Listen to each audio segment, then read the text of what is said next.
Hello, good morning. Magandang umaga, magandang gabi o magandang hapon sa inyong lahat. Ganito ako si Ronnie, nakatira dito sa Switzerland.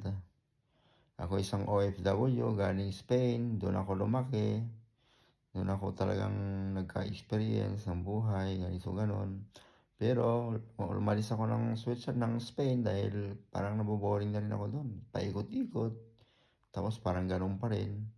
So nakakasawa rin, di ba? Nakakasawa rin kaya yun, pumunta ako ng Germany, pumunta ako ng Austria. Austria maganda, Germany maganda rin pero mas maganda dito sa Switzerland. Oo, mahal. Mahal lahat pero sulit naman kasi halimbawa sa kaso ko kumikita ako ng 5,500,